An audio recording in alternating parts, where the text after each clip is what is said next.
good morning, honorable all members. Because we are all honorable, that's what I always say. And we are honorable in our different styles of lives and our different works.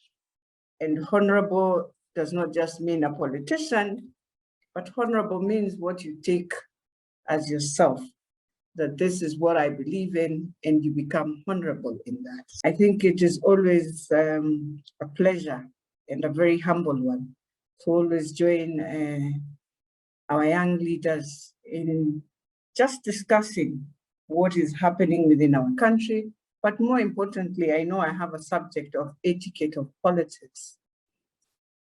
And I might look at it in two different ways. One is to appreciate that it's not just politics that will run our country, as much as I know we are a very litigious country. And it's for us, we have just decided as a people that our country will always be run by litigation, which is very unfortunate, but that's how we are today. Having said that, I just want to say that I come in as a mother of many there, and I'll speak as a mother. And I just listened to my last speaker, when shall we be heard? And I'll pick it from there. When shall you be heard? I think the most important thing before we even reach there is that, are you heard at home? Are you able to say that today I am a leader in our home, that whenever my mom, my dad, my siblings are in challenge, I am there to stand for them? Because people think it is just in politics. When you come in politics, when you're a politician, you are a mother or a father of all those people who have decided they have elected you, because you become a leader who will listen to every issue that comes to you, whether you like it or not. They will come to you with an issue where you might feel, why would you tell me this? But that is life. That is how it works in Kenya, that within the context of a politician, you are indeed a welfare worker. And so when we start from there, it's where now we start asking ourselves that responsibility. And you'll start asking yourselves that, what are my temperaments? Am I able to manage human beings?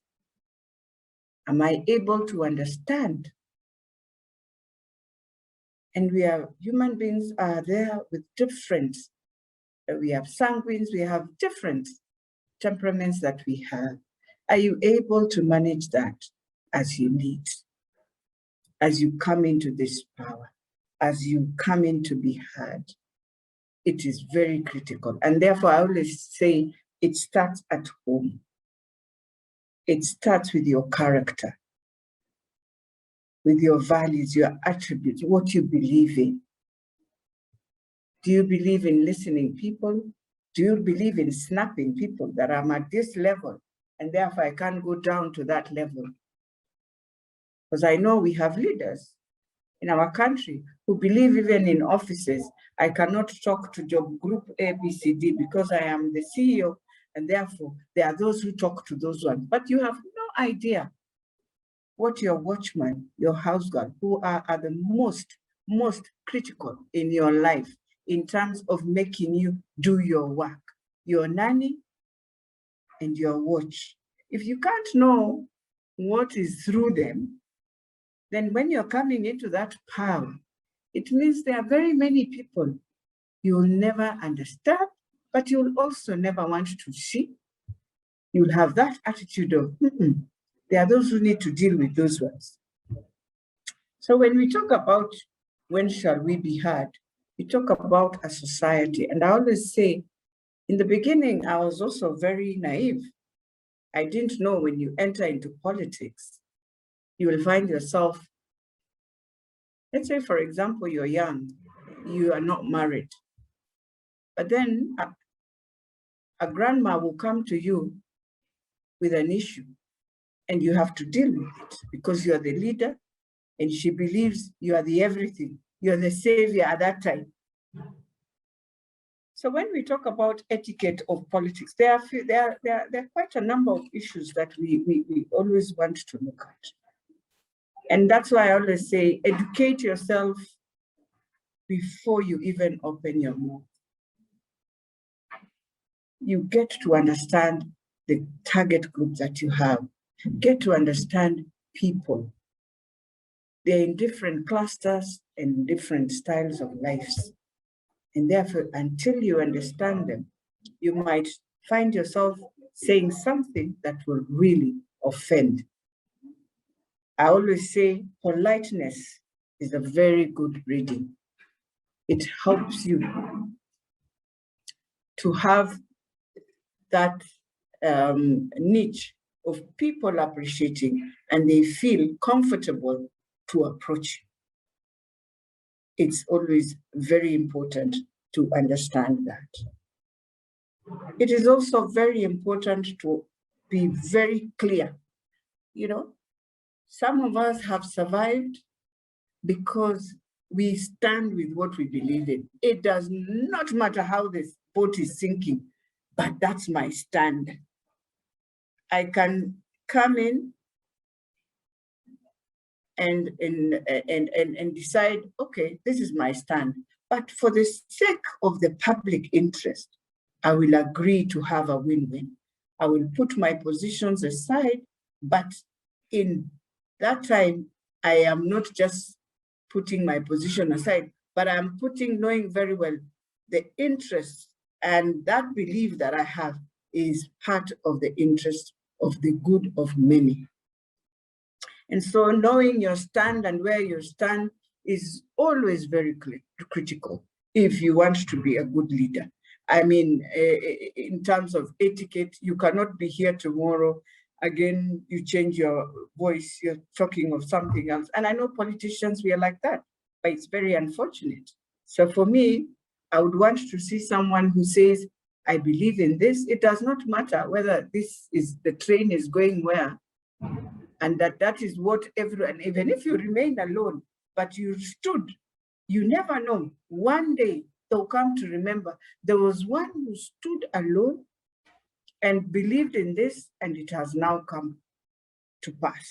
So it is always very important to really have a stand so that people can understand you, so that people can be able to appreciate. We have a leader, even if he says no, we know why he's saying no. And there are reasons of that no. So sometimes you might find politicians, we wave because we would want to try and see where we don't like losing. You see, if you're a good leader and a leader, I know most leaders, especially leaders who believe in prayer, you will have a very different view in many. And that is how we have survived even when I was a senator in Parliament. That we survived, a few of us, and everything we spoke about, it has come to pass. Everything we felt that it was wrong, it has come to pass. And we thank God for that, because we had a stand at that time. Now, today, those leaders we used to tell, this is not workable, it will come to affect the country at one point. They can feel it. And that is why they will always respect, regardless of who you are. So having a stand will help you so much to ensure that people respect you, people believe in you. You will have followers who will want to know what is so-and-so saying. And I pray that in the leaders we have today, especially you, the leaders,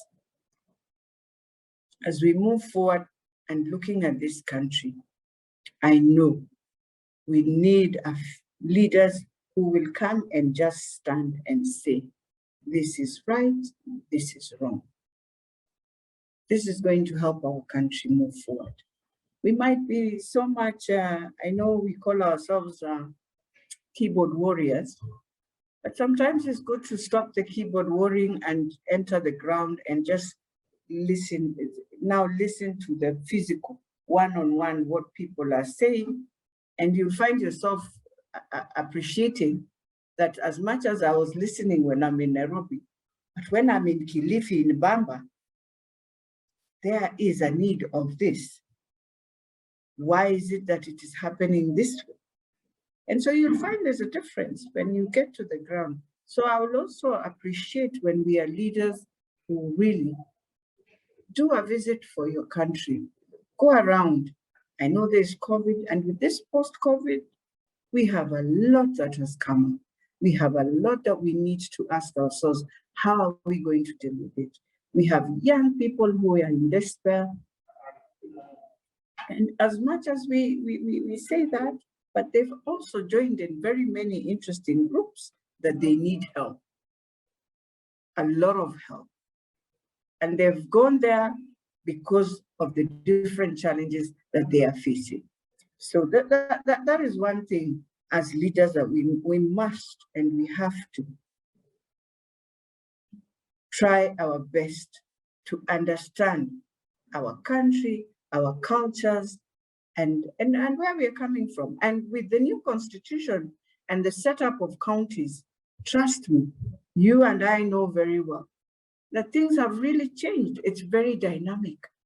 It is not like the days where you'll say a young person from Central will just move and enter Coast Province and find an opportunity and move. No, you will find your young people in Coast Province saying, hii ni county yetu, we would want to do. So you see, as young people, and for us, our wish would have been, Kenya is Kenya, that you can move and do everything. But in reality, it is not that Kenya we are thinking of.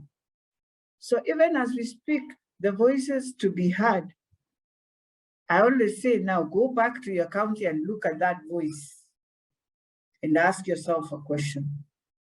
Where are we in the voice? What is happening?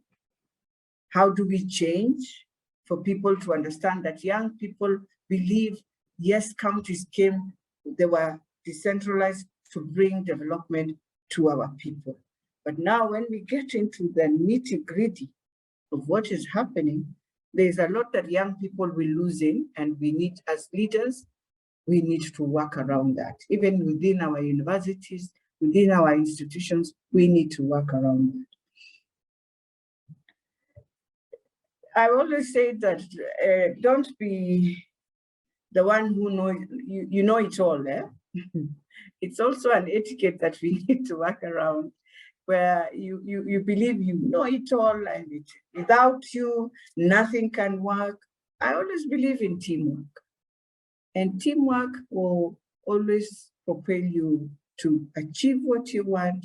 You will excel, you'll be able to deliver anything that you want when you're a good team player. When you're the president of the university, your whole team is your team. You're there because of that team. And if you work together with that team, it will be well with you. And I'll give you the example of Nairobi County. I know many will be wondering, now Elachi, you're telling us. And sometimes you read things. Nairobi County, if we did not have teamwork, the things that we were doing with my friends were going to destroy. But that teamwork helped quietly. You don't need to shout even about it until the process of getting how development can get to the people was achieved. And so teamwork is very critical. Therefore, let us not agree that we know it all. We even where we are, we learn to go somewhere and learn. I learned this through the late Mishuki. And the late Mishuki, you'd work for him. And I remember when we were with Natembea, who is the regional commissioner in Rift Valley now, he trained us and we worked for 6 years. One thing we learned is that for the first 3 months, which I'm also doing where I am, it's good to just listen. It's good to observe. It's good to so that you're able to learn. How do people live here? What do they do? And by the time you are coming in, you have already a clear roadmap, a framework of how you will enter, what you're going to achieve, What will be your goals? What is your objective? You have a vision of now saying, I have seen the weaknesses of the institution and I am able to now move. So me, I always say learn. A learning process never ends. Knowing it all is wrong. Talking and leaving yourself, talk, finish, chair the meeting, you are the one again talking, you finish, and nobody has spoken, or two people have spoken, you have spoken like 10 times, that one puts you into a problem where people now sit back and say, okay, let's listen to her. And they will listen to you, and you'll be wondering, why are we not implementing the things I have said? It's because within that etiquette of knowing it all, they decided to leave. After all, you know it. So I always say, when you go anywhere, because tomorrow you'll be a minister, you'll be anybody. God knows who you will be. And I always say, it's God, a season of God, my dear sons and daughters, a season of God is the most best season, because he will give you what is rightfully yours. When you need to know when to change your subject. So you can do, but you need to know, you need to gauge and understand, and that is in the politics of etiquette, where many of us don't get it. Even me, myself, as I say, I know sometimes I will err, but I will not know how to change my subject. But it is important.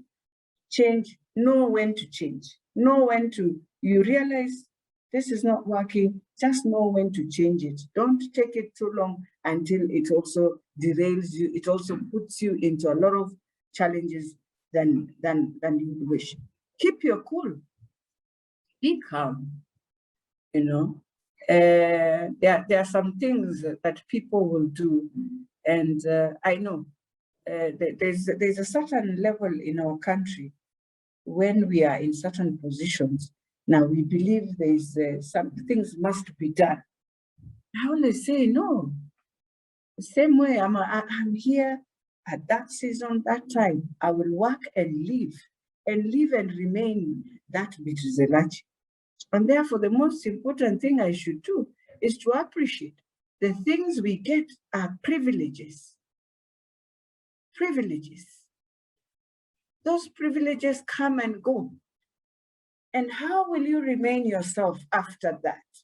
That people can meet you and appreciate, wow, you haven't changed. The 10 years I saw you, you're still the same person. Wow, you know? But when you enter into that power we are looking for, and you change your style of everything, you want to have here 10 people, you want to have here, you know, that leadership of we are just moving, who with a mob, you feel good. If you are within the presence of God, is I always say there's that humility he gives you, and you know what, you will never see these things, but you will see what your heart needs to do, and you will feel that for me my legacy comes first. And so I would want to say, as much as we are saying young people, I will tell you, in Parliament today, you have like 70 plus young people who are members of Parliament, who at this time, if a real focus, and even in the Senate, should be moving the agenda, because not all of us will fit in, and not all of us have that calling. We have different callings. I would be honest, and it is something I've been trying to work with and to push the ministry, that we have left a huge gap in terms of young people not being really taken into government positions, especially they are very critical positions, even in public service, that I think I have been asking ever since I've joined and said, you know what, there is need, because you can't have people who are about to retire and you're bringing in young people at this level, and you're going to leave the institution. So we have huge minds getting out, but who is there to mentor and put the young to take over is something that I know I've also talked about it with Kenya. I mean, I'm also very concerned. When I joined the ministry, I realized there's a huge gap. So that is also something we are really pushing, and I'm hoping with the programs that we have started of young people joining in and being interns, that they will just not be interns for 1 year, but when opportunities come in, they are the first to be given to just continue in the positions that they have as they move forward. It is important to ensure that you are leaders within the positions you have. Changing anything starts, as I said, from home. Coming up is how you find the country is the same way. If you are able to change wherever you are, that change will move to another level. And therefore, having that etiquette within you and the attributes that guide you will always be one of the opportunities to help you move. And I pray that as we go to 2022, we have an opportunity as young people to make parliament to be young. That's why you have the numbers, you have everything that is there to make you move to where you want to go, to where you want Kenya, not you, where you want Kenya to go and where you want us to live in, and a Kenya that is better than what you have seen, and a Kenya that can prosper for other generations to come. So with those few and many remarks, I want to wish you well, and I pray that God will guide you all. God bless you. Thank you so much, Honorable Beatrice Elachi, for that. We are grateful for your time. And one thing I think that I have picked from your presentation is when you talked about teamwork and how as young leaders, remember it's not just a one-man show, that we should remember to also think about our team and help us drive